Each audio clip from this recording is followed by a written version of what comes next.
In this video today, we're going to talk about stem cell therapy and herniated disc. So, do you have a disc bulge and it's causing you pain either in your back or down into your arms or down into your legs? Maybe it's the cause of the aspect of a herniated disc that's causing your issue, and you want to pursue a treatment option other than surgery or conservative therapy, which you may have already tried. If so, stem cell therapy might be a good option for you. Stay tuned.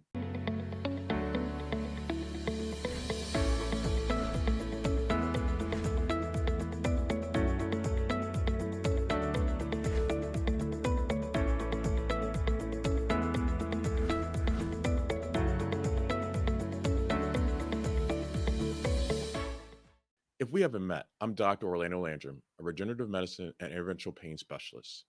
On this channel, we teach patients to understand their options so they can get back to leading the life that they deserve, punch pain in the face, and know that they can be able to overcome these challenges and be able to do the things that you deserve to do. Today, we're talking about stem cell therapy and herniated disc.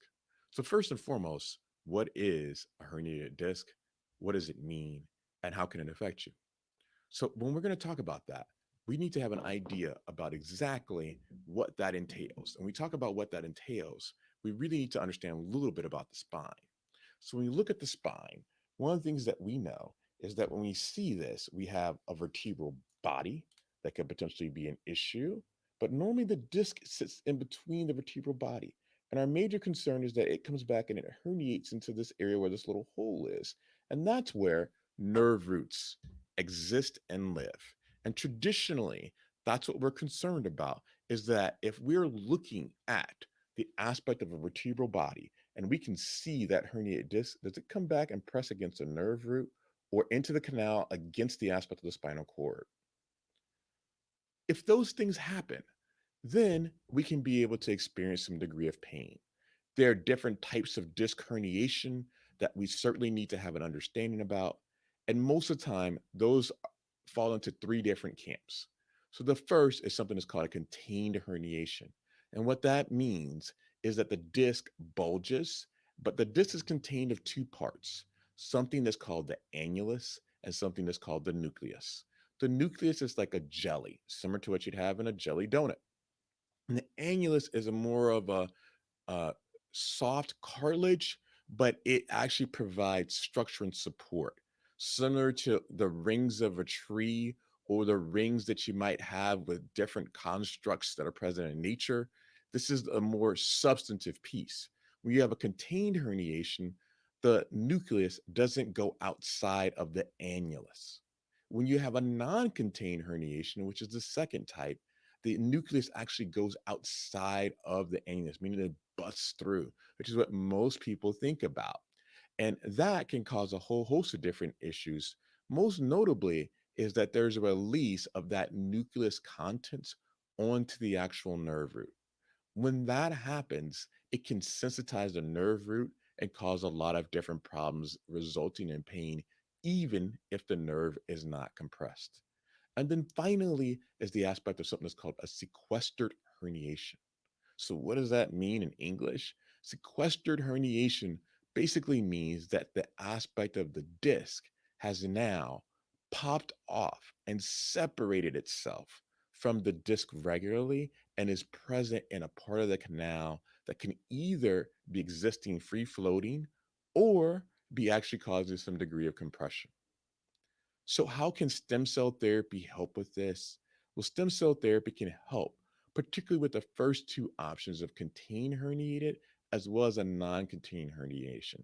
Most people think that when you inject stem cells into the area, that it's going to change the aspect of the nucleus and the annulus and make it like it was before.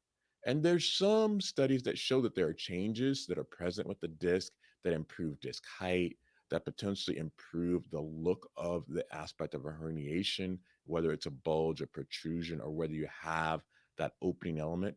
But one of the things that's key is that stem cells bring the body back to its natural homeostasis, assuming that regenerative techniques take place like we hope, right? So homeostasis means back to baseline, right?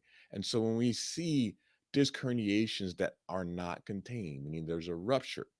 That leakage onto the nerve is really problematic because those elements actually have different inflammatory molecules that cause problems and cause elements in the fluid that normally wouldn't exist as in traditional anatomy. When we actually place stem cells in that region, it can take some of those different factors that are inflammatory in nature, like tumor necrosis factor alpha, interleukin 6, interleukin 10, and make them less prominent and be able to decrease that inflammation and pain processes and make things better so that you don't have that mixture that is as painful as what it otherwise would be. If this video brought you value, please hit the like and subscribe button.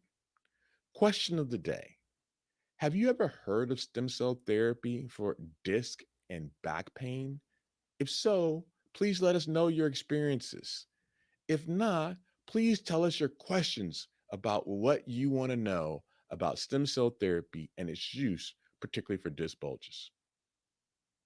Again, this is cutting edge pain relief, teaching you about your options for pain relief and how to be able to punch pain in the face and get back to leading the life that you deserve.